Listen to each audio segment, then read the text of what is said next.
आज बबडीला हाताची घडी तोंडावर बोटची शिक्षा केली. नमस्कार, मी तेजा. तर महाशिवरात्री दिवशी सगळ्या शाळांना सुट्टी असल्यानं आम्ही दोन्ही बॅचेसचे क्लासेस सकाळीच ठेवलेले, कारण मुलांची पण एक्झाम जवळ आली आहे. क्लासेस संपून दुपारपर्यंत आम्ही पण फ्री झालो. मग घरी आल्यावर देवाला नैवेद्य दाखवून आम्ही पण खाऊन घेतलं आणि मंदिरात जायला निघालो. बबडीला एवढा छान ड्रेस घातलेला, पण तिला कुठं आवडते.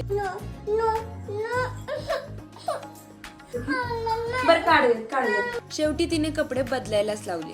तेव्हा कुठे ती शांत झाली. मग आम्ही पोहोचलो कात्रजच्या शिव पार्वती मंदिरात. तोपर्यंत बबडी झोपी पण गेलेली.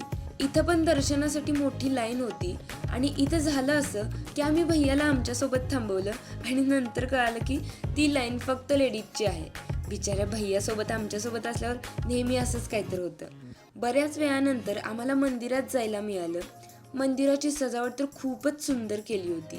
महादेवाचं दर्शन घेतलं आणि मनातील इच्छा नंदी महाराजांच्या कानात सांगितली. संपूर्ण मंदिर फुलहारांनी सजवलं होतं. सुंदर अशी रांगोळी पण काढली होती. हे सगळं मी बघत होते तेवढ्यात तिथे आपले काही फॉलोअर्स पण भेटू लागले. इथे खिचडीच्या प्रसादाचं पण वाटप सुरू होतं. प्रसाद घेऊन शांत ठिकाणी खायला बसलो. तोपर्यंत बबडी पण उठली. तर हे मंदिर आहे कात्रज तलावाच्या मागच्या गेट समोर. तुम्हाला हे मंदिर माहीत आहे का? कमेंट करून नक्की सांगा. त्यानंतर आम्ही डीमार्टला गेलो तर इथं बबडीचे नखरे बघा. जरा जास्तच आगाऊपणा करू लागल्यावर मी तिला हाताची घडी तोंडावर बोटची शिक्षा दिली. तर तुम्हाला अशी कधी शिक्षा मिळाली का? कमेंट करा.